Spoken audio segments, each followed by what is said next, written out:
It's the evening of the first Easter Sunday. The disciples are locked in a room, doors bolted, curtains drawn, breathing quietly, afraid. These are the same men who had followed Jesus for 3 years, who had seen him walk on water, who had watched him raise Lazarus from a tomb, who had heard him say more than once, "The third day, I will rise." They knew all of that, and they were still hiding behind a locked door, because knowing something in your head and trusting it in your bones are two very different things. And into that locked room, through that bolted door, Jesus walked, not through a window, not after someone turned the key. He simply appeared in the middle of the room, among them. And the first words out of his mouth were not, "Where have you been?" or "I told you so," or "Do you know how much I went through for you?"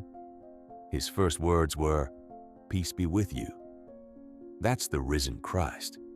He doesn't walk into your locked room with a list of your failures. He walks in with peace. Now, Thomas wasn't there that night. We don't know where he was. Maybe he'd gone to get food. Maybe he just couldn't bear to be in that room, surrounded by grief and fear. Maybe he needed air. Whatever the reason, he missed it. And when the others told him, "We have seen the Lord," Thomas said something that has echoed through 20 centuries. "Unless I see the nail marks in his hands and put my finger where the nails were and put my hand into his side, I will not believe." Honest, raw, stubborn, deeply human. We've called him Doubting Thomas ever since, as if that were an insult. But I want to suggest something. Thomas wasn't doubting out of laziness. He wasn't doubting out of indifference. He was doubting because it mattered too much.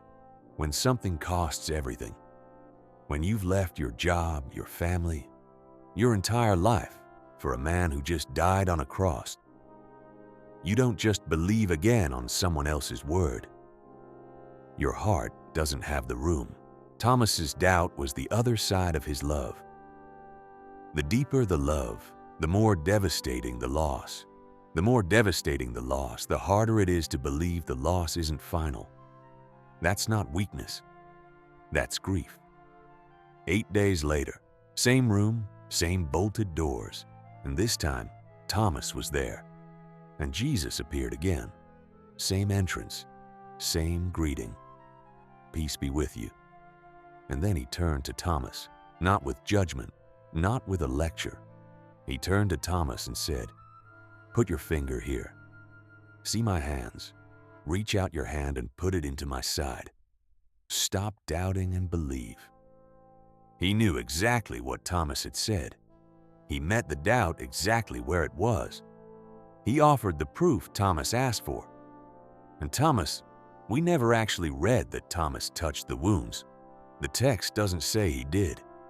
What we read is that Thomas looked at Jesus and said the most profound confession in the entire Gospel of John: "My Lord and my God."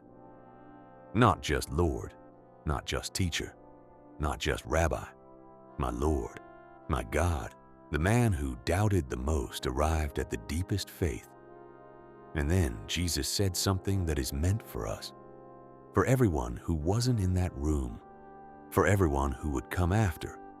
"Because you have seen me, you have believed. Blessed are those who have not seen, and yet have believed." That's you. That blessing is for you. You weren't there. You didn't see the empty tomb on Sunday morning. You didn't hear his voice say your name. You didn't see the wounds. And yet, here you are, watching this, still asking the questions, still showing up in the locked rooms of your own doubt. That's not a deficit. That is, according to Jesus himself, the particular shape of your blessing.